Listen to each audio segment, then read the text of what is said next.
Hello and welcome back to another episode of This Podcast Counts as Socializing. We're your hosts, Nick and Kayla.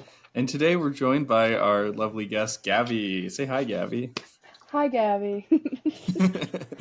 Nick, I've noticed that you've called every one of our guests lovely. And we do have very lovely friends. We do have very lovely friends, yeah. Aww. Do you want to should I ask an icebreaker question? I think you because should. I do have one. Okay. I think you should. So, God, I meant to look up the actual word for this, but do you know, like, in the Catholic Church, when they do, like, the Eucharist, like the body and blood of Christ? Okay. Uh-huh. If you were a deity and you had a body and blood, what would be your representative food and drink? I feel like I gotta say, like, strong cider. That's your blood? Yeah. It's your body? I think... drunk chippies. the pickle chips? Yeah. I thought about this. I feel like I'm like an iced coffee and like a edible. I'm gonna go like fried a little pickles. gummy. Eat that? Like a little gummy. You do it at the beginning, right? Yeah. Yeah, that's how you start. I don't know. the I've never ceremony. been to mass. No, it's usually toward the end. It's like the last 15 minutes of. Not in my church. No, yeah, you'd start with the body and blood of Kayla. Before it kicks in. What's your body and blood, Nick? I think I'm gonna go with like fried pickles and Guinness. That would be. Oh yeah, good. Choice. Yeah. I want to change my answer to that. I'm going to church every Sunday. Oh, sorry, babe. I'm going to church. You're at the bar? Yeah, it would be Saturday night. Yeah. Saturday night mass. You and the lads chilling. That was basically what our Bible study religion was. Exactly. For right. the listeners that don't know, and I'm sure we'll get into this at some point because I'm going to have Zach on at some point, we did create our own religion, and we'll talk about it more when we have the prophet here to explain it a little bit. Oh, I'm so excited for that episode. Amen. Me too. The issue is scheduling with Zach. Yo, yeah. So it may never happen. Well, he reached out to me first saying he wanted to come, so I was like, okay. Oh, that's good. Okay. Good sign. Promising. Possible. All right. Okay. What do you got for us today, Nick? You got a little tale for us? We're going to have a little bit more of a historical episode today.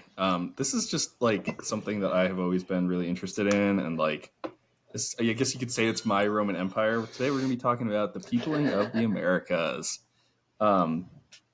Yeah, I don't know. I've always just like really liked ancient Native American stuff, like societies, cultures, all the I don't know, just the history of it, you know, because it's really cool, and the Americas are really unique because people got here relatively recently compared to like the rest of the world. So there's some interesting stuff. I want to say me too, but like I honestly do not know that much like pre-colonization. Is kind of where I think my knowledge starts. Right. Like pre-Columbian kind of. Yeah. Like I think but there's all kinds of really. Yeah, what time point are you starting at? Because I think I start at like 1492. Well, and that's the thing, because that's where most like American history starts, right? But like exactly. there was so a I lot don't know of much American before history. That. The vast majority of American history was before that. So we're going to go back. We're really going to kind of start 50-ish thousand years ago is where our story is going to start. Oh, boy. And quick thing about the dating here. When you're dealing with ancient Native American history, they usually use the term like before present or, 1,000 years ago, KYA, whatever. That's 1950 is the 0 point for that. So it's not exactly before present. They did set like a hard limit for it. So all the dates you're going to hear are going to be in reference to 1950. That's just the dating system that's commonly used. That's the standard. I don't know why. It just is. Okay. Yeah. I am a little confused, but I'm sure it won't matter. Yeah, you see that a lot with archaeology just because the dating is all done relatively, right? So, like, if you're carbon dating something, it's going to give you how old it is compared to today, and then you would just do the adjustment for 1950, and then you'd publish. There you go.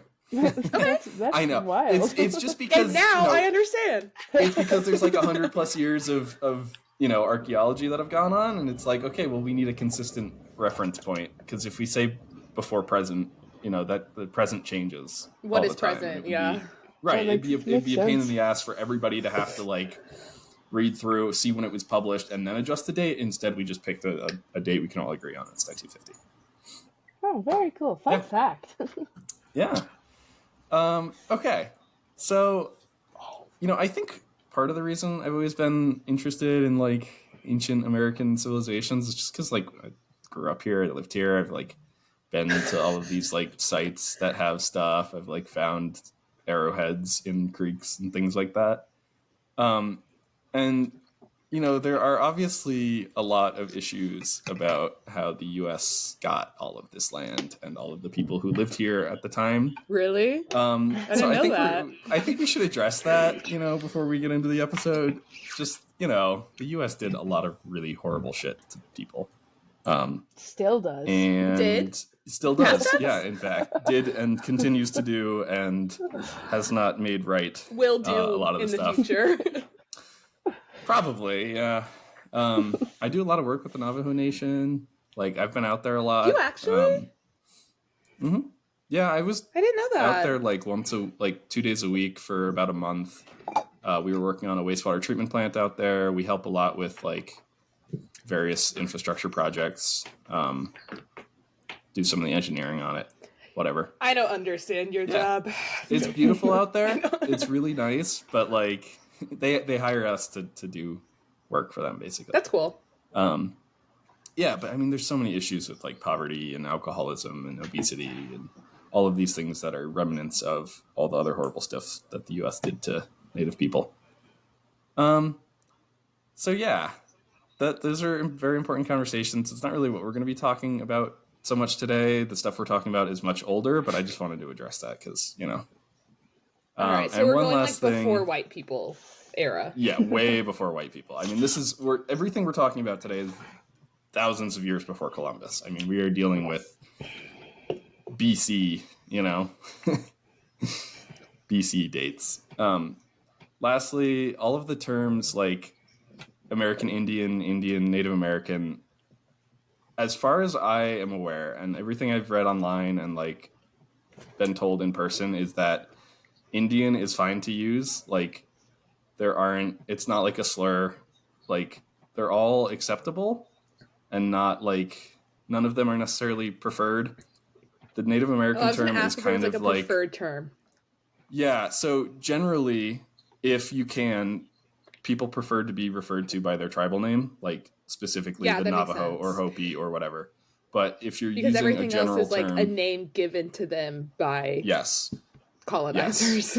Yes. And that's partly why some of them, certain Native groups don't love the term Native American, because it was like another term made up by white people and given to them. So it's like, yeah. So you'll probably hear all of those throughout the video or throughout the episode. Yeah, Indian is fine. You're not a racist if you use the word Indian. Yeah, you're racist if you do racist things and say racist things and are racist. Yeah. Funny how that works. Yeah, and like all of the like, government agencies that deal with it, it's like the Bureau of Indian Affairs, the Indian Health Service, like it kind of became like a shared identity over time. And even though it's like wrong and like they are not from India and like, it was stupid, it just kind of has become its own thing, Okay. God, Gabby, you're so sexy. With that, Stop out of the way, we can actually get started now. Yay, history. So the peopling of the Americas, which by the way, I think the word peopling is a really funny word. I think it's really funny. So this is like referencing. This is like when the first people inhabited North America. Or wait, exactly. Can I take a guess about what we're talking about? Are you going to mention the Iceland bridge?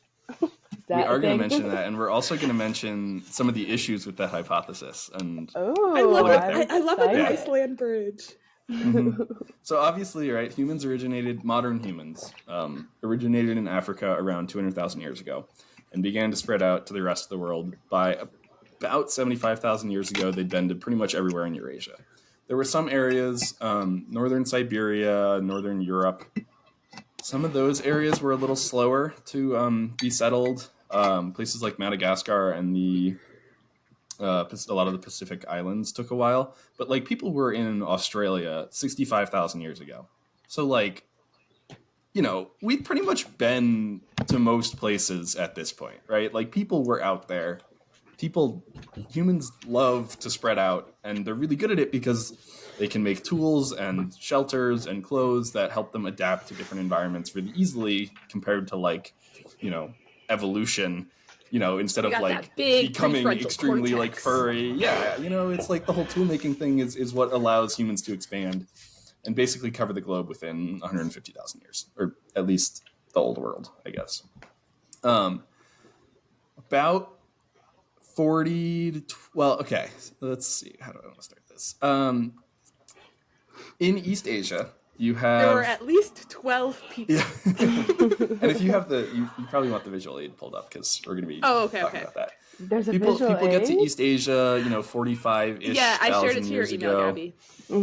Yeah. 45,000 years ago. There's people in East Asia. One group kind of separates and heads north, right? We know this all from like various genetic testing. We found archaeological sites that can confirm all this stuff, right? So the current consensus is basically that about 40,000 years ago, this group separated from the main East Asian population and settled in northern Siberia, which got them the name the ancient Northern Siberians. They settled in what is today considered Beringia, or what we call Beringia. That was, if you look at the second slide on there, basically it's far eastern Siberia and far western Russia would have been one kind of connected landmass at the time because sea levels were lower, because there was a ton of ice locked up in glaciers on land. You know, this was still kind of Ice Age-ish times. It wouldn't have been quite as big as shown on there because we're not quite to the last glacial maximum yet, which is like the peak of the glacial extent, right? The last glacial maximum, pretty self-explanatory. Yeah, scientists love naming things just like, you know. So, but yeah, there's people up there in what is today, Eastern Siberia, and they're hanging out, they're doing their thing. They become a little bit isolated, not completely. There was still some genetic contact with the rest of the East Asian populations, but they were relatively isolated. 40 to 20,000 years ago, the Earth enters the last glacial maximum, right? So this is like 20,000 year long period of huge ice sheets in all of the polar regions of Earth. Ton of water locked up in those, and the sea levels are way lower. Yeah. I've seen the first ice age. Yes, exactly. Yeah. So there's a land bridge that connects Europe to Asia. But not Europe to Asia, Asia to the Americas. But the issue is that those ice sheets are so big that you actually can't get into North America. Right? Like these things are like they're too multiple kilometers tall. Yeah. And they cover basically the entire thing. Don't say kilometers to me like that. Okay, sorry. Kilometer. multiple thousand Be feet American tall. to me. Like some estimates put them at like a maximum thickness of like 5 kilometers, which is an absurd thickness. I mean, that's like half of big. That's almost half of like Mount Everest. Like Mount Everest is like absurd thickness. Yeah, absurd thickness. Oh man. Yeah. So, I mean, there's people living up there, but they're basically walled off from the Americas by this giant ice wall, right?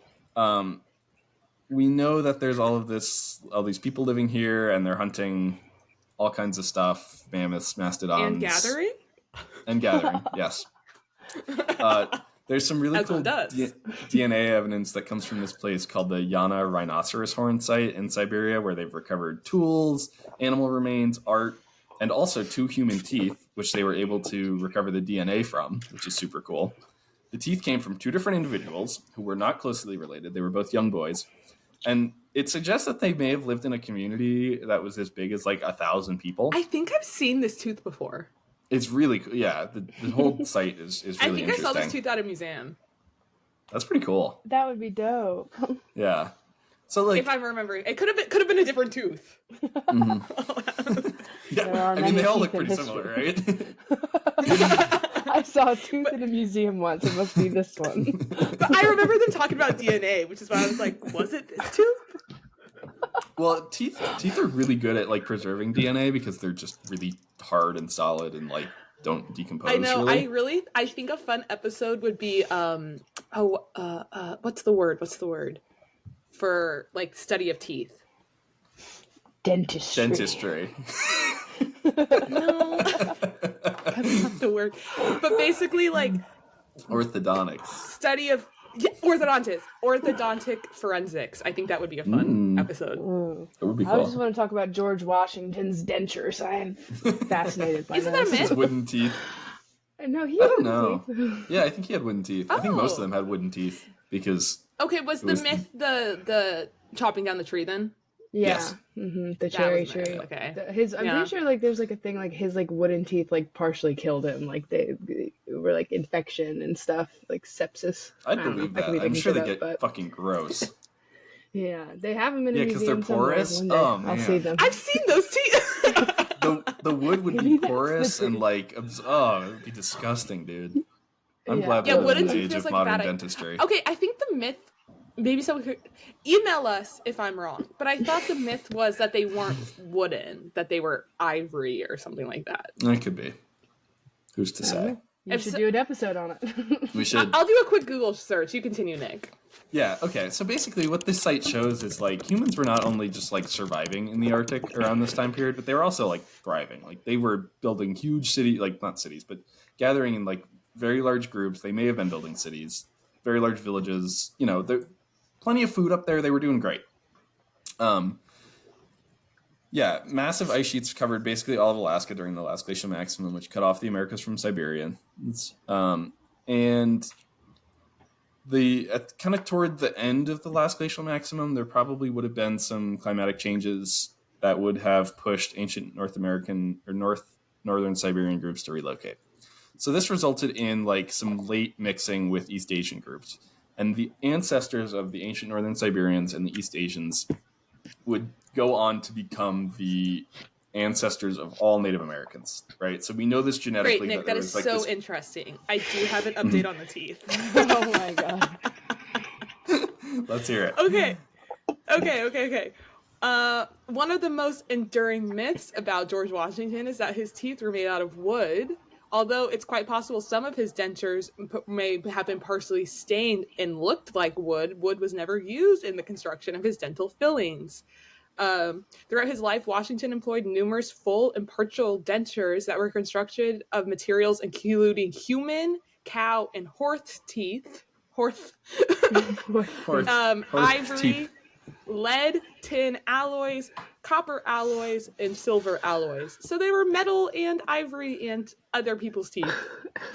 George Washington had grills, you're telling me? He had grills. Yeah. Silver grills. God, could you imagine putting in your horse teeth like going out for the day? Oh my god. I used to get like told I had horse teeth. Which I don't not see. I'm like, you're not wrong. I've got bunny teeth. I look like a. You do have bunny teeth. Nick, Nick, tag your teeth. What are you? I don't know. I think I just have like normal teeth. Oh, okay. That wasn't the question, but okay. You can flex on that if you want. I have human teeth. Okay. Where were we? Common ancestor. That's really cool that they all have a common ancestor. Yes, so the common ancestors was this like group of people that Basically, it was the offspring of the northern Siberians and the East Asian populations. There was some mixing, and then they would go on to leave, and everybody that was native to the Americas was all descended from this one population, basically. Does that create issues? Not really. It was big enough that genetic bottlenecks. I know. That's what I was thinking. It definitely was a genetic bottleneck. Did they have multiple phalanges? I don't think so. I think that they're pretty healthy. I think it was a large enough population size that it was okay, but we're still able to figure that out based on gene sequencing and stuff. We are missing a ton of archaeological sites from ancient Beringia, largely because most of the sites are probably underwater nowadays, right? Like, a lot of that landmass would have been, like, especially the coastal regions, which probably would have been a bit more habitable down by, like, the ocean, where it would have stayed a little warmer. You would have had access to all the marine resources. None of those sites exist anymore because they are now underwater because of the sea level rise due to the end of the LGM. So we don't really know a whole lot about the ancient northern Siberians. There's obviously a few isolated sites, but like we really don't know much about the group that would go on to become Native Americans because of that. What we do know is that there were a ton of megafauna that lived on the Eurasian steppe, right? I mean, that's still the case today, but there would have been mammoth, there would have been mastodons, all those, big ass animals that people would have been eating. And kind of as what were they called? The mega what? Megafauna? Megafauna, like big animal. Like nice. Elk, moose would be considered. Where does the squirrel with the acorn come in here? Oh, he comes in later. when those big ice walls come crashing down, right? Yeah, he actually is the one that he ends the last glacial maximum. Oh, what an icon! Yeah. Let's see. The earliest kind of like credible sites in what is now Alaska really don't appear in the archaeological record until like 10 to 13,000 or 13 to 10,000 years ago. So like we know people got there eventually, but it doesn't seem like they were there very early. And as we'll see later, that's kind of weird because there are sites in mainland America which are much older. So again, genetics show us that there was a population of ancient ancestral Native Americans who were somewhat isolated in ancient Beringia for a few thousand years in an event now referred to as the Beringian standstill. So we think that the population that would go on to becoming Native Americans spent a lot of time just hanging out in Beringia. So we know like they were there, and like obviously there's a few sites, but like they were just sitting there. They had the ice wall on one side, they had the rest of Asia on the other, and they just kind of lived there. During this standstill, the population would develop into three groups. You had the ancient Beringians that would stay in Beringia and actually left no modern descendants. So something happened to them. They all died. We don't know.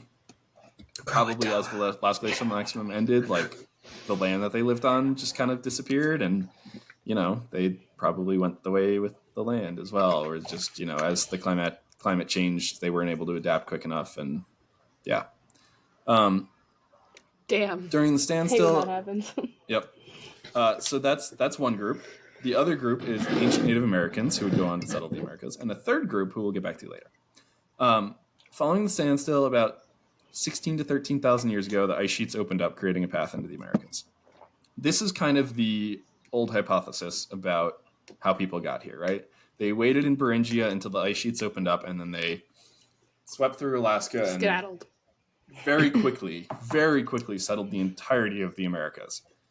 This is probably still true, but we have some other things that are interesting. Other theories. So these Paleo-Indian hunter-gatherers probably would have followed like herds of megafauna, so like the mastodon, etc., into America as it opened. Because what happened was you had this one continuous like steppe ecosystem that went from like Siberia through Beringia and then into the Americas, right? It was just one connected ecosystem there once the ice sheets were gone. So there would have been migration, there would have been, a flow of people and animals, basically. And could you just think about being like the first people in the Americas? Like every river I don't was want like to. full of That's animals. crazy. Like I don't want to be the first to do anything. So like it would have been like such an abundant like paradise basically. Like you would have just like find a pristine river and like settle it and like have all the food you could ever want. So like the population That's just like crazy, honestly, to think about. yeah, I mean like It's kind of scary herds to of think about bison that that are much like a million wilderness being around. Yeah, and like so many animals, so much like food available. Like the population absolutely exploded around this time. We can see that in from various DNA evidence. There was a big diversity as well as groups began to spread out. Like we have a ton of good archaeological sites from around this time that provide DNA.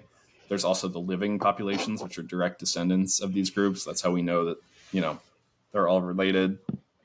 And very quickly, ancestral Native Americans split into two groups, the Northern and Southern. The Northern would go on to settle like Northern North America. The Southern would settle like the Southwestern U.S., Southern U.S., as well as Mesoamerica and eventually South America. There's a few more splits that go on as they continue downward, but basically like what would happen a lot is like people would get to an area and they would just kind of stay there. And then maybe populations would get too big, a group would go off and they would just kind of push their way down. And eventually they managed to spread out throughout the entire continent or continents. Are the Incas, Aztecs, and Mayans included like in these? Like they're the ones that Yes, we're went way talking down? about all of the people native to the Americas are all descended from this Okay. one group. Oh, wow, that's crazy. Yeah. So, but yeah, and basically they just kind of like came into the Americas and just would work their way south. You know, like it would be a new ecosystem and they would adapt to it and they would allow them to go further. The Americas are interesting because a lot of our ecosystems are striated like north-south, right? Like, I mean, there's some, you know, there's obviously some diversity east-west in the United States as well, but like the further south you go, the hotter it gets. So there's like pretty Crazy how that happens. Yeah. Well, but and then like you go through the, you know, through Mexico and you get into like jungles and then eventually you get all the way back down to like southern South America and all of a sudden you're back into like near polar tundra again, right? So like it took more effort. You're not following like a continuous ecosystem, right? Like it's there changes as you work your way south. So what the hypothesis is like people would adapt to the new area that they entered and then would kind of just like stay there because they were well adapted to it. And then another group would come along and push it a little further south. Fun fact, the people who came to the Americas brought their dogs with them. And American dog DNA actually shows like almost identical like splits and like timing of you know splits in populations as they went with the different groups of Americans or Native Americans, which is so cool to me. That's really cool. And Yeah. American Dog DNA is a good band name. That is a good band name. What kind of music do they make? Rock. American. Nickelback vibes. Yeah. I'm listening. It's on my playlist. Yeah. Oh yeah. Yeah, so 15 to 13,000 years ago, Central and South American populations split from the North American ones, right? So around that time, that's when people start making their way south. There's tons and tons of archaeological sites that support that. But there's, you know, over time, we start to find these sites that kind of start to throw a wrench in it. Monte Verde in southern Chile dates all the way back to like 16,000 years ago, and that's pretty credible. You know, when that first got released, there was a lot of pushback on it, but like that date has been pretty well confirmed. So all of a sudden you're like, okay, wait a minute. We thought people were just getting into the Americas around 16,000 years ago. How is there already a site in southern Chile at the very like southern end of South America from 16,000 years ago? So what happened was basically like we kept finding these sites and we kept being like, wait a minute, like there's sites that are too old for this idea, right? Like people had to have gotten into the Americas before the ice sheets, you know, started to melt. So when and how did they get there, right? Because there's no way, I mean, it's been very well confirmed that there was almost no way anyone was getting over the ice sheets. And even if there were like gaps that would open up for like a couple hundred years, the areas that would open up would be like absolute wastelands. Like if you've ever seen like land that is left by a melting glacier, I mean, it's just like bare rock. Like there's no plants, there's no animals, there's nothing. Like the first thing that move in is lichen, and it takes them like a couple hundred to 1,000 years to like actually create soils and stuff. And it takes a long time for ecological succession to move in there. So it's really unlikely that people went. It's super unlikely that people went over the ice sheets. As cool as that would have been, super unlikely. So that brings us to what are the other rock theories? climbers. Yeah. So that brings us to what is like unlikely, but not impossible. That's not necessarily impossible, but like, I mean, come on. Why would you like leave your home and cross miles of ice after climbing thousands of feet up it? You know, it's just like, who would do that, right? You're so that brings bored. us to... They haven't invented TV yet. That brings us to the your only form of entertainment is hunting. No, they had art, they had music. I mean, that's one of the things that I've always really liked about like archaeology and stuff like that is like people haven't changed all that much.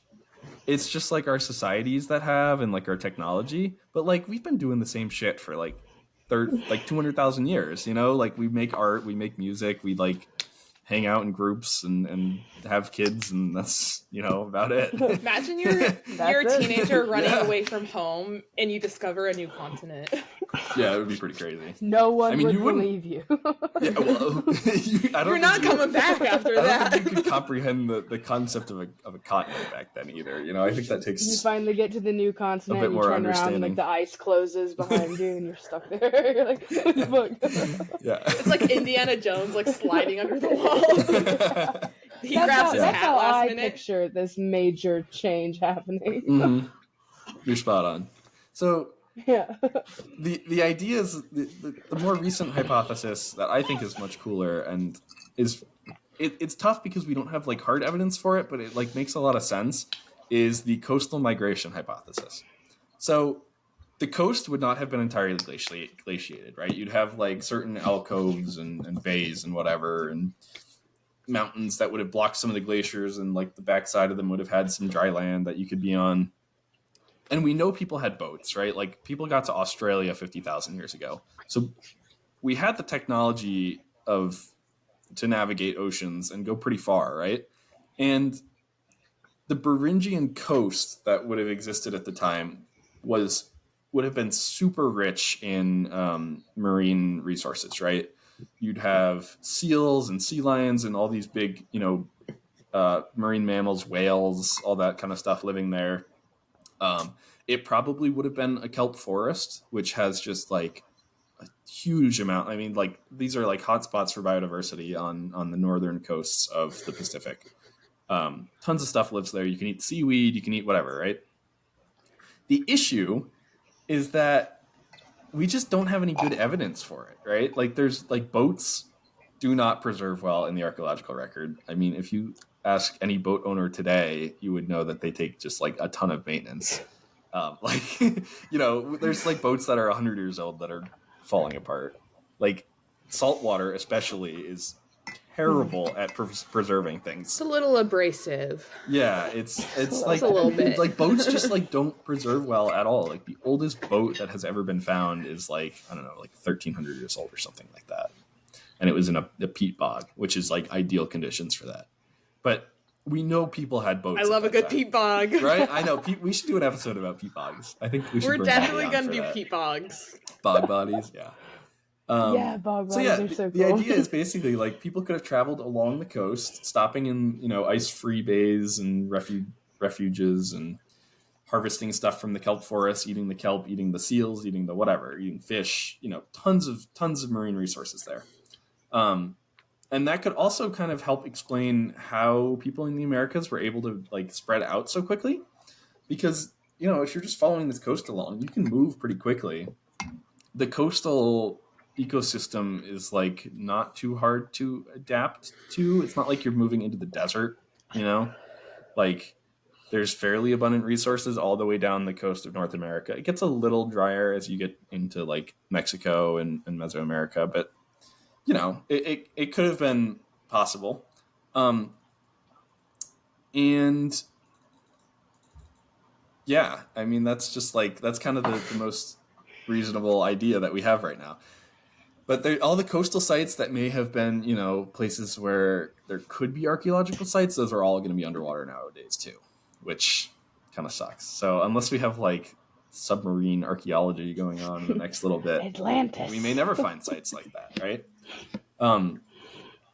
Side note, Polynesians almost certainly arrived in the Americas sometime in the 1200s. We don't have like hard evidence for this, but there's a lot of really good like genetic and also like the fact that they were able to get to Hawaii and other places. It's like Hawaii and some of the furthest settled islands are closer to the American mainland than they are to the rest of the Pacific Islands. So like it would have been possible for them to get to America. So Polynesians actually were probably the first people to discover America, not Columbus or the Vikings. Interesting. Yeah. Oh, I didn't think it was Columbus. Yeah, That's for we sure. already knew it definitely was not Columbus. He was That not the first bitch. person in the Americas. Yeah, fuck There's, that guy. if Columbus has one hater, it's me. And I'm just going to be saying that every episode. Have you said this before? No, but every episode we just talk about how I can hate on everything. Like, Yeah. each episode is You just said me you- ranting about something I hate. You said the same thing, but with like someone that wasn't Columbus last week, I think. Which, yeah, I mean, Yeah, I like, agree. one thing about me, like, an alternate title for the podcast could be, I'm gonna hate on it. Like, I want to do an episode just hating on the Olympics. Because I got shit to Yeah. say. Really? I like the Interesting. Olympics. I like the Olympics I too. thought I did too. I thought Oh. I did too. I'm I sure will- it's one of I those will things be where like if tuning you look into into it this enough, episode. it's like maybe this isn't so great. Yeah, this is unrelated. Like, I'm not saying that that Native Americans were the ancestors of Polynesians. I just think it's cool that they were able to reach here and like they were incredible navigators. We might have to do an episode on that one day as well because like Polynesian navigation, just is super Polynesian cool. navigators. Yeah, I mean, it was That would be fucking cool. sick, man. They literally got to like basically every island in the Pacific within a few thousand years. It's on that like Yeah, first, I can't- Speed run. I can't get around the town that I've lived in for over a decade with Google Maps. yeah. That, And these guys so are crossing you would like not survive back then. Like there's No, no like way. here's the thing. I'm just gonna wherever I'm born and be like, I'm settled. I don't know. I'm I not feel like discovering nothing. you're very well adapted to modern society. I feel like you would have been adapted to back then. what a roundabout compliment. You're really adapted to modern society. You don't really need to know how to navigate a wooden boat across thousands of miles of ocean today. You know, like it's not an important Abby and I were skill. talking about this the other. Nick, how often do you think about like where north is? Like when how I'm often are you driving thinking about like fairly your often. cardinal directions? That is such a man thing. It is. As I a know. woman, north means fucking nothing to me. As Don't far as group I'm me in with concerned, that. okay, all right, I'll speak for myself and no one else Yeah, here. I think North that's is the best. wherever I'm fucking facing, that's north, and I don't give a fuck if it's wrong. No, Because We- why do I need to know that? I think why about do I north never- and south many times a day. Yeah. Why do We I need have to a know that? really- That is none of my business. It's so that is helpful none of my for getting business. around. It's like And which when- way's home? No, when someone's giving me directions and they're like, "We'll just head north," bitch. Which road do I take and when do I turn left? Why are you telling me to head north? Maybe this is just because I look at maps a lot, Pisses but like me it's just off. is useful. We also have a really handy mountain range that's like right east of Albuquerque. So like if you ever just like look at the mountains, you're like, oh, that's east. Now I know all of the other directions. When I was like taking the subway a lot, I had a better sense of it because like the lines were coordinated like north, south, Yeah. east, west. But it had nothing to do with like I'm heading north. It had everything to do with what color do I need to get on and in which direction. Like, do I need North. to be on the left side of the platform or the right side of the platform? And then I would just be like, well, I guess I'm heading north because I got on the right side of the platform. Yeah. But that's and the all like otherwise. the tube directions are always like to a stop instead of like north south, right? That's usually how they give the directions. It's like towards Buckingham or whatever.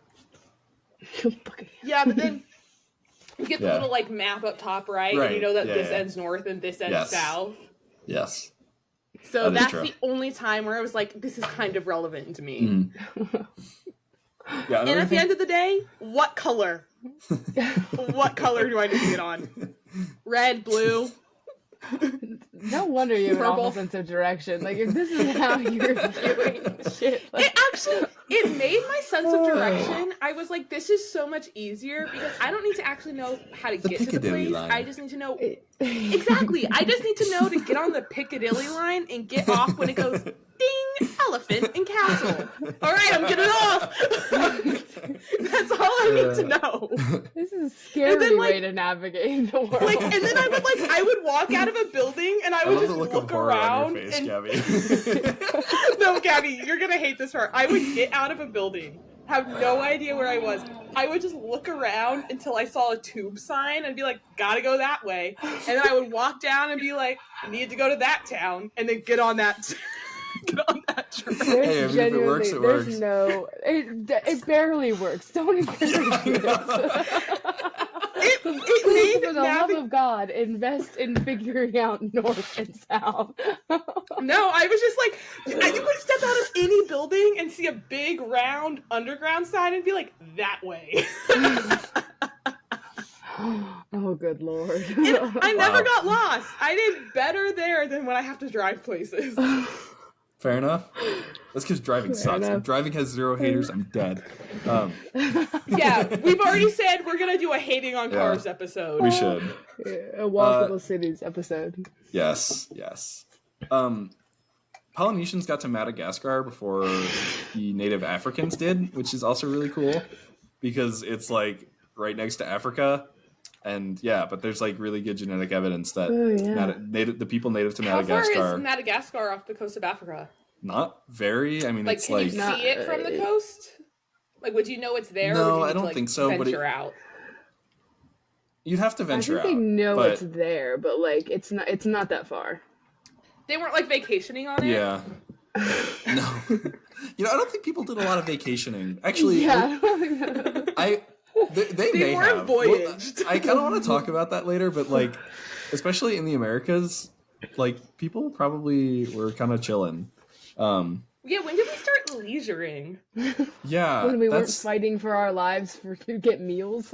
well, but that's So we'll kind of talk about that more later. But like, the Americas were like super abundant in natural resources, especially when people first got there. Like, there would have been so much food available that look like, at there us was now. probably a lot of time for leisure.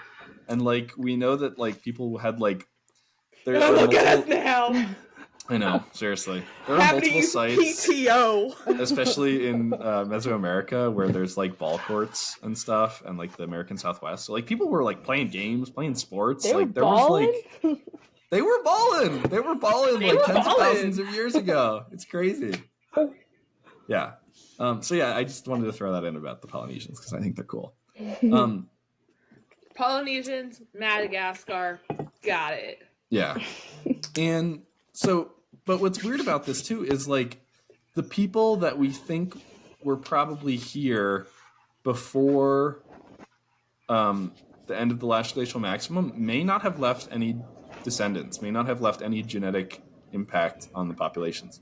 It's possible that they got here and then all died off and left, just a few I have a archaeological question. sites that we found. Yep. And you may or may not know the answer. So, because I don't know, like, what year we're at in this whole story, but, like, where are we at with, like, the species of humans, right? Like, are we with modern day, like... Yes. All like of these people humans, we're talking about. Because there used to be, like, 3 human species, right? So are these, like, all yeah, there may have been more our as well. current modern day Yes, human we species? were talking or are we thinking... Yes. No, all of these people we're talking At about least 3 are that we know of. anatomically modern humans. So there's, What's I mean, it, yeah, there's other Homo like human sapiens? species. Homo like, erectus? they're not Homo erectus. They're not Homo neanderthalis. They are Homo sapien, whatever. Homo sapien, that's what it is. Yeah. Yeah, Homo, okay. homo. So Did you we're... say Homo sapien homo or something? Homo sapien. sapien. Very different. The homo homos did not make it out, and we know why. Yeah. Yeah, so like that map earlier that we looked at with all the dates and the arrows and everything, those Okay, are, I mean, the that's reason I was all asking, anatomically 'cause I was modern like- humans. Cool. The reason I was asking, because I was like, well, are there no ancestors because these are, like, now extinct human species? Nope. And yeah, it's interesting because That we know of. We don't think that said any there other was no human species archaeological made it to the evidence. Americas. Well, that's Okay, yes. okay. So I mean, these are all but we Homo probably sapiens. would have found. Yes, and because Or we know that Homo Homo neanderthalis sapiens. and all the other ones were all across Eurasia for a while, but like it doesn't seem like they really made it out of Eurasia. It seems like Homo sapiens are the first human species to get to the Americas, and they were in every way anatomically modern humans, right? Like, yeah, I don't. You know. I mean, I don't know. Like in the great timeline of the world, when the splits happened and when others went extinct, I don't know. I think they're older. Neanderthals would have coexisted around like 100 to 50,000 years ago, something like that. But they would have died off before people would have made it to the Americas. I mean, Did I'm they sure there's know some. each other? Like, were they like aware of each Yes, other? there was interbreeding. Actually, you probably have a small percentage Oh, of they were Neanderthal. aware. They were more than aware. They were getting at it. Because like I know if there was. They were doggy styling. Okay. If there's one thing I learned from taking ecology class is every species fucks in doggy. It's true. It's true. There's and like they love very showing you limited- pictures of Yeah. The fly sex picture, yeah, I was thinking the same thing. it. Did I send that in the group chat? Because I literally Yeah. had a memory of it I pop up. think you just sent the memory You did. recently too, which is why I'm remembering. You did, because I That's was like, what- why that's are what made the me think flies of doing doggy style? And I was like, oh, That's wait. the only thing I remember from ecology class is every species fucks in doggy. Yeah, missionary Pigs. is kind of like an oddity in the animal kingdom. Aw, that kind of makes it sweet. Like, It that's does. It's special. like, no other animals It's can do intimate. this. It's intimate. Eye There's like contact. there's like a few other animals that don't fucking doggy, but like we're the only ones with Which like a ones? variety of How do you positions. know? I don't remember. It's like I think it was like I looked it up once. There's- It was like, do all There's no animals? Kama Episode- Sutra No. in the animal kingdom. No, believe it Episode or of not. sex positions. Let me write it down. Yeah. God, I was going somewhere with that and I lost my train of thought. What were we talking about? I don't know, but we'll move on. Oh, if they knew, okay, because I'm thinking about this, I'm like, Neanderthals, okay, if yeah. this was like, yeah, if obviously, like, if they were still around modern day, like, we have racism, we'd obviously have speciesism. Do you think there was like a superiority complex among species at this time, or was it more like, we're all struggling out here? Well, the Homo don't know. sapiens were the more violent, like race or whatever, not race, but like Go figures. yeah. Species. So that's why species. That's why the Interesting. other one died out because the Homo like are the ones that became Because, us were Yeah. violent enough to kill them, and I also I read think about that. That's so sad. sapiens I had know. bigger like brain to body ratios. Like we were just like the smartest. Prefrontal Apes. cortex. We are the smartest apes by far. So I think that was part of it too. We were just better at surviving and outcompeted a lot of the Do you ever Neanderthals feel and stuff cursed like by that. your prefrontal cortex? A little bit. No, But then I get flex to it all remember the that there's time. really cool stuff out there and I get to learn about it. So I just wish I could take it out sometimes and like be ignorant for a while. Phineas Like my Gage. existence. His problem was he wasn't ignorant. He was very aware of his circumstances. He was just now like angry in a different person a little bit. I know. And he was also kind of a baddie. He was pretty cute. I don't know who we're Can you talking see about. pictures of him, We Nick? are off No. topic. You don't know. Yeah, You're okay. not Phineas Anyway, Gage. So back to the Stan? whole peopling of the Americas. Nick, no, you told me you wanted this to be a conversational episode. Nick, you do need to read up on Phineas Gage. He's a really cool I'll guy. send you some pics. He's pretty cute. He was cute, especially with like the hole in his face. Yeah, Okay. so he was, we talk about him in like, no, I'm gonna tell you, we have time. We talk about him in like psychology classes a lot because it was one of the first cases of like in early neuroscience, right? Like the only way we were able to like figure out how different brain areas worked were by like injury. Like one would get fucked up and we'd be like, oh, they can no longer speak correctly. That's probably an important area to speech. So Holy Phineas crap, Gage was I'm looking important. at the fucking... Are you looking at Holy moly, man. That's a big Yeah, facade. so he was working on railroads, right? And he was tamping and it exploded and it shot like up through his eye into his prefrontal cortex. Yep. Oh, it was through down here? I think so. He lives, right? No, It was here. it was cheek. It went in through like Yeah. the cheek. Cheek. Yep. He lives and he's like conscious during this whole dude. thing, but he has like big personality changes and whatnot afterwards. So it was one of like the like first early cases about like brain trauma and like effects on personality and stuff. So he gets talked a lot about cow, in psychology his skull classes. is fucked, But isn't he kind of cute?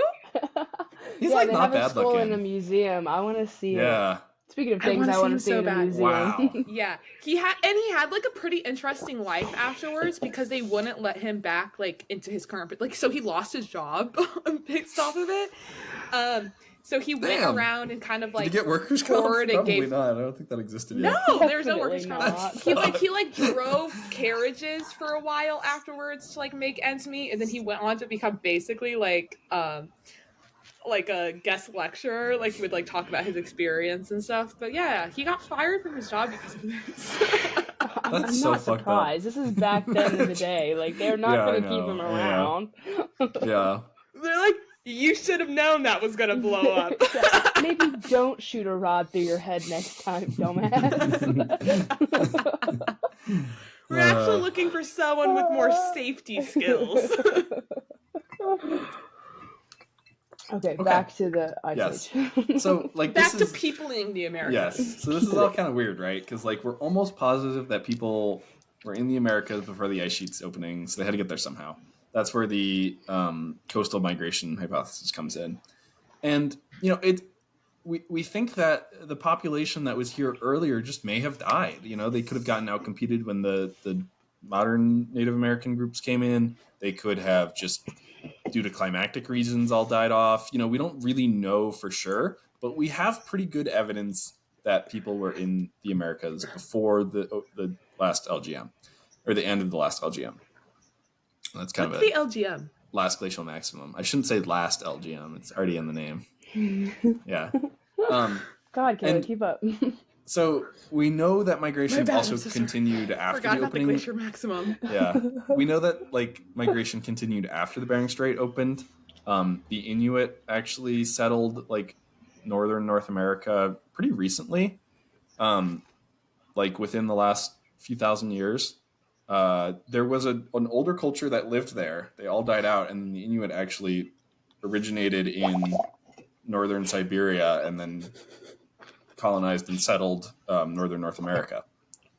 So there's also, you know, the big site that's been talked about a lot recently, and the one that I find really interesting is White Sands, New Mexico, right near me.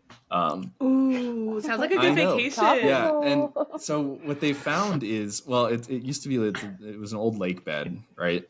But what they found there is fossilized footprints. They are very sure that they are they're humans.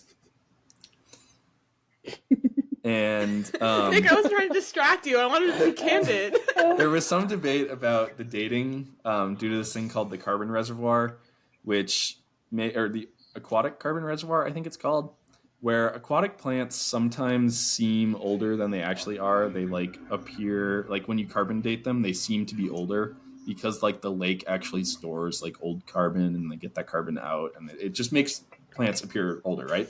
So there were these aquatic plants that they found pressed into the soil by the footprints that they were able to date.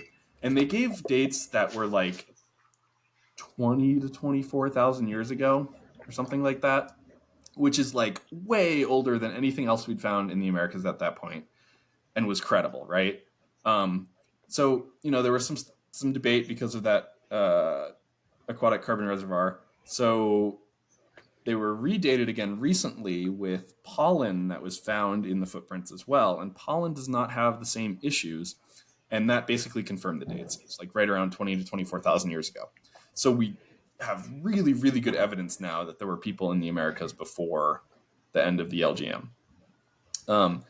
And basically, like, there's other sites that have really old dates, but none of them are as like robustly dated and like clearly man-made. Like there's some places where we see Some of the sites have like bones that might have butchering marks. Some places have things that could be tools, but like could also just be rocks. It's hard to tell with some of the really old sites, and there's some that are just like maybe anomalous. We're not gonna get into all of those. I'm not an archaeologist, right? Like I'm not super familiar with all of these sites, but like there's other ones out there that could be older, but they're just not like really solid. So White Sands is really like the nail in the coffin for people just hanging out in Beringia until it opened up and then making their way into the Americas, right? Like we know for a fact now that there were people in the Americas way before that. So it probably was the coastal migration thing. And then we also know that they got pretty darn far. Like they were probably everywhere in the Americas, and it really is just going to take more archaeological sites at this point. We haven't seen anything like big like you would find with some other stuff in like the Southwest. Like there aren't like ancient pueblos and stuff like that left by the ancestral Pueblo people. But yeah, so there are some other like hypotheses out there. It's possible that before the last glacial maximum, there would have been this like continuous steppe ecosystem from Siberia through Beringia, and it could have been open before the ice sheets covered it all. This is called I think they call it like the mammoth steppe hypothesis, where like maybe pre-LGM populations could have just followed megafauna into the continent, but there's no genetic evidence for these people. I mean, it's possible that they just didn't survive, right? I mean, it's, that's always a possibility. It's just like maybe they all died.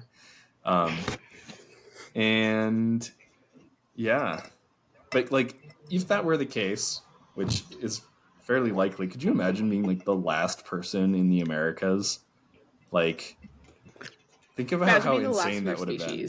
Well, I mean, the species would have persisted, but like, or it did persist, but like it could have been like people made it into the Americas and there was a stop during the LGM. And then like people made it into the Americas again later, which we think they did because that's where all of the modern Native Americans are descended from, or who the modern Native Americans are descended from.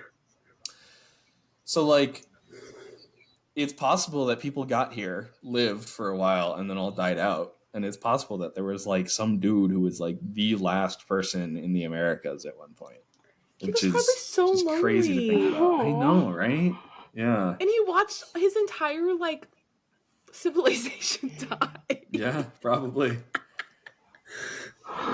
Yeah. But I don't know. I find the whole like Or she. She. Yeah. Nah. It was a him. It could have been you. I don't know. Who's to say? I don't know. Women are like Equally too good likely. for that, you know?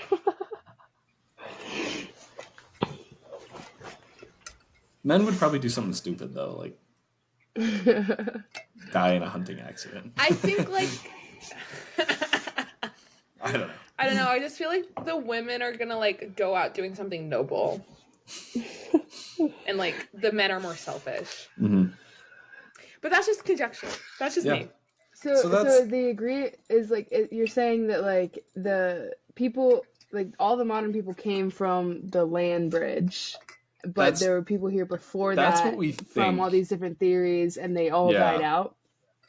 We don't know why they all died out. That kind of seems to be like the current hypothesis, like the current consensus, because the spreading out of Native Americans like around 15 to 13,000 years ago is like pretty darn robust. There's tons. I mean, there's like just an explosion of new sites right around then. You have all of these, they call them like Clovis points. That's like the earliest American tool tradition. You see those everywhere. And so that's pretty robust. And so we're fairly confident that the ancestors of those people hung out in Beringia for a bit and then just settled the entire Americas, right? But then there's sites that are older than that. So it's like, and we don't see any genetic evidence of the people that would have been here before. So either they were all like killed off or they just kind of intermixed back into the later Native American groups in a way that just didn't really preserve their DNA, which I mean is like unlikely, but it's not impossible. Or they just all died off. We don't, it's hard to say for certain, especially because there are so few sites that are that old right now. Like the White Sands one is just footprints. I mean, it really doesn't tell us a whole lot about the people that would have lived then. Although there are some really cool things where like there's like mastodon footprints that are like, like there's footprints from a ton of different species there. One of those is human. We see stuff where like it was like clearly a mother and like child walking together. We've seen those footprints. Like it's like it's a really cool site. Every episode is us just being like, movies are real. They sure are. Yeah. I don't know. I just like the Americas were really interesting too because there was no competition when people first got here, right? And there was such an abundance of land and species, like prey animals and just food available to people, right? They end up domesticating maize. There's potatoes. There's all of these really good crops that are available to them too. Like they probably had a pretty good standard of living even for like hunter-gatherers in the Americas, just because of like the sheer abundance of being here for the first time. Damn, I used to hate ecology, like when we had to take those classes, but now that I still hate ecology. Now that so do I, but like now that I know like the terms and like the patterns and stuff, it's really nice to be able to like apply it, and like it's interesting to see like the patterns and migrations and stuff like that. I can be self-aware enough to know that ecology is important, but also self-aware enough to know that Nick should keep learning about it and I shouldn't. Nick and I took it together. That's the only reason why this is feeling really familiar. That's cute. I took it during COVID, so I got lucky. I find the intersection of like ecology and history to be pretty interesting. Like how exactly, like the application of ecology. I hate ecology of itself, but for you sure. see, I enjoy history, and I feel like the ecology brings it down a little bit. I just like when you guys took ecology, did she like rant about the draft species for like 3 lectures? Yeah. Probably. Yeah, that just made me be like, I never want to come again because it doesn't matter. For our listeners, a little context here for our ecology class. And I'm sure this is an ongoing debate, but there's a debate among ecologists about the number of draft species that there are, whether there are 3 or 4. And this took up about 3 lectures of this class. And it's like, and of course we talked about like the reasons why it's important to make these differentiations, right? Like, it determines funding for like, if this is an endangered species, whatnot. But at the end of the day, I was sitting there like, it doesn't matter. I don't care. Yeah. It doesn't matter how many species of drafts there are. The line between like a separate I'm sure they're still debating it. And a subspecies, it's like so blurry too. I mean, like the more you learn about biology in general, the more you start to realize like everything is like nothing is black and white. Everything is so blurry. And there's so much gray area that it leads malleable. To scientists being able to argue it with each other, and it's all just semantics. Like it's just like how you write up the argument. And so it just got to the point where it was like, I understand why everyone is thinking it's important, but at the end of the day, aren't there bigger issues?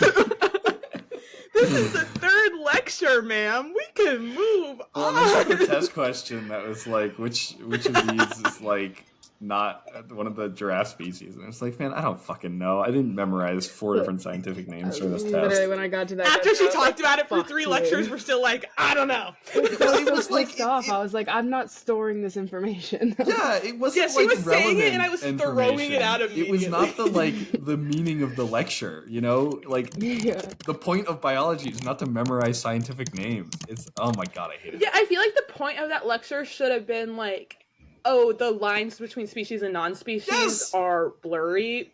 And it came down to memorize these taxa. I fucking hated it. I hated the way she made tests. The Google consensus says that there are 4 species. I know there's some ecologists out there that's going to be pissed off that it says that. There's only 3! And you know, those ecologists are listening to this podcast. And I hope that they are. And if you are, email me at thispodcounts@gmail.com and tell me your reasoning. I'm just trying to get one of our first emails sent. Yeah. That's funny. Yeah. So that's really all I had today. I don't know. I've always found the history of the Americas to be really interesting, especially like pre-Columbian. Like people like got to. So what year did we end at here?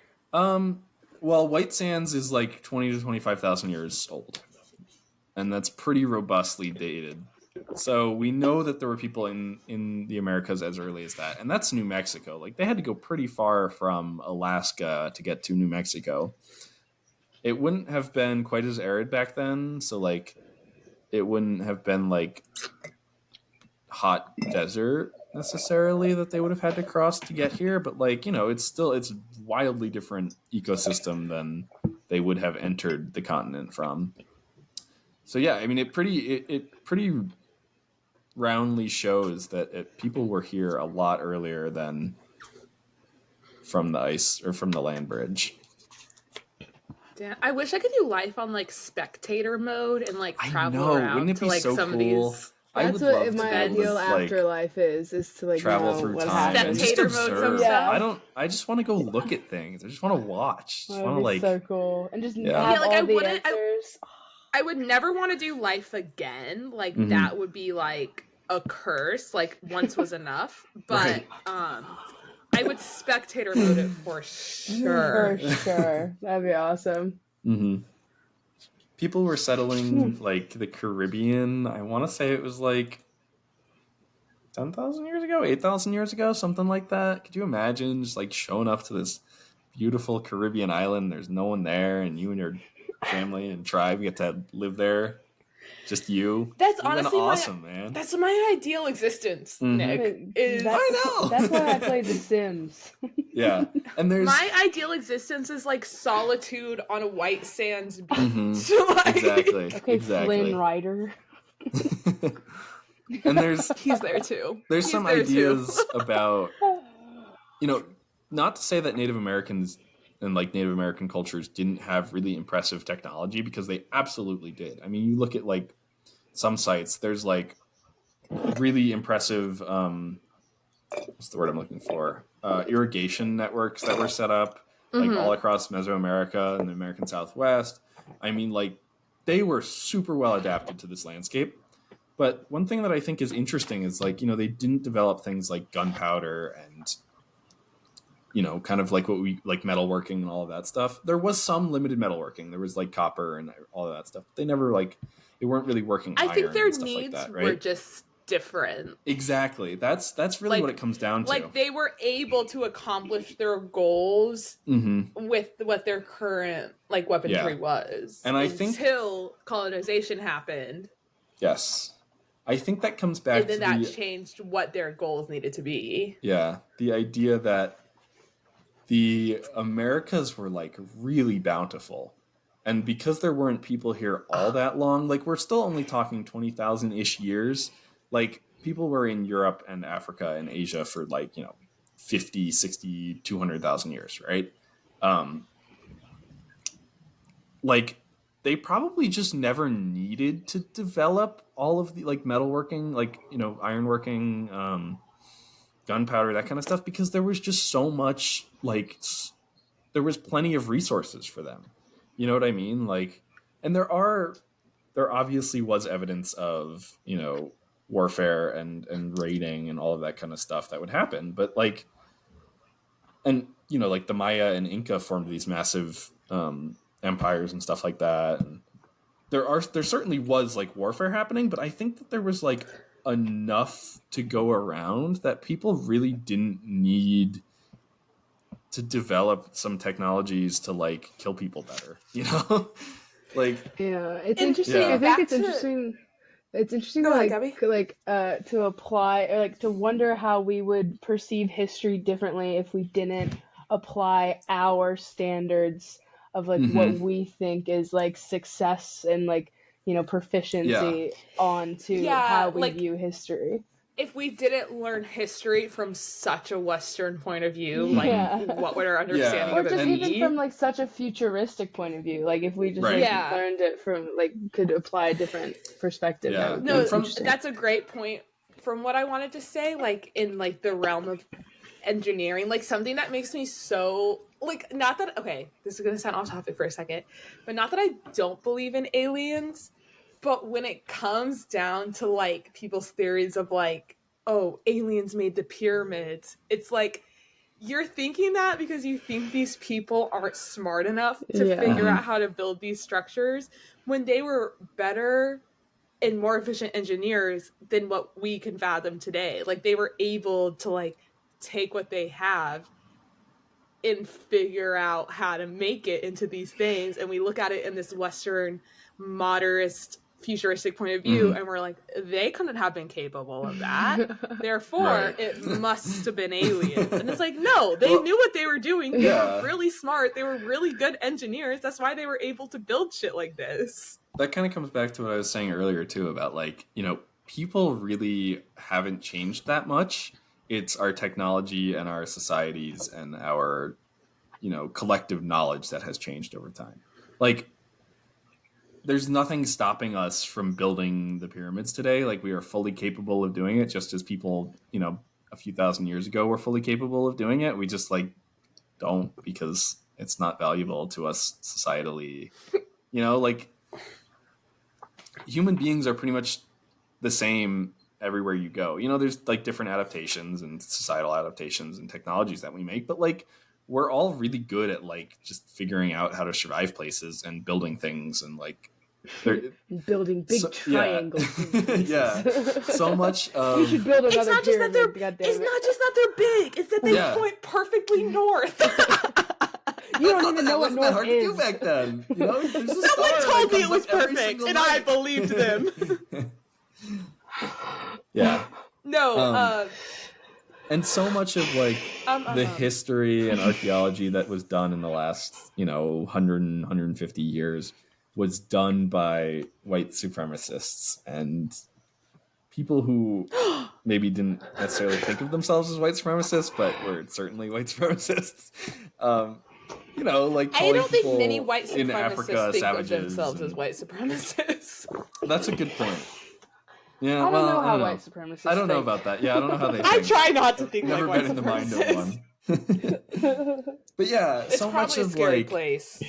So much of history and archaeology was done from that point of view, and it's definitely impacted how people think about it today still, because those myths and ideas stick around, whether or not they're true.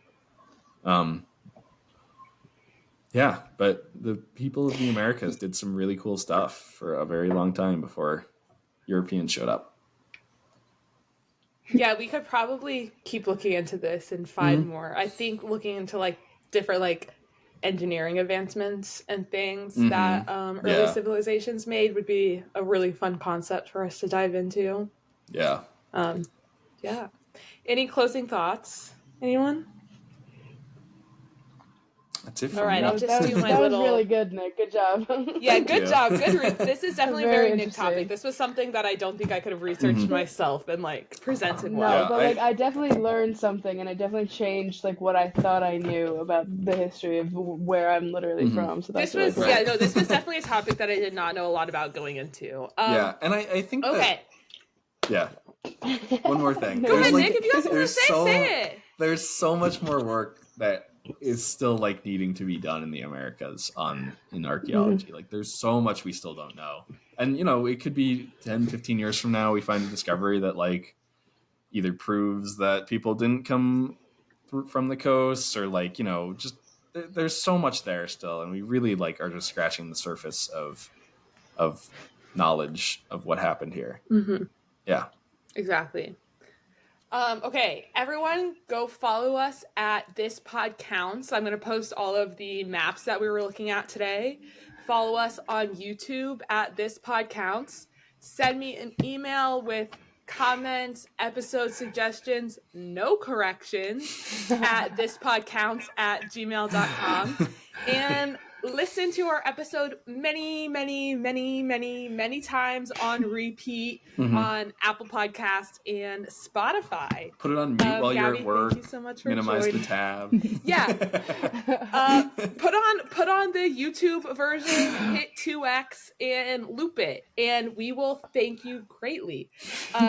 Yes, Gabby, thank you so much for joining us. Thanks for coming, Gabby. It was great to see you. Thanks for having all the way me, guys. from Scotland. Got 3 time and zones we today. will hopefully, yeah, we are splitting a lot of time zones today. Hopefully, we'll see you next week with a new episode. Nick and I got to talk about our upcoming posting schedule, but we have more fun, interesting content coming towards you. And if you've got a topic you want us to socialize with our friends with, definitely let us know. Thank you for hanging out with us today. Yeah, thanks for listening, everyone. Bye. Bye.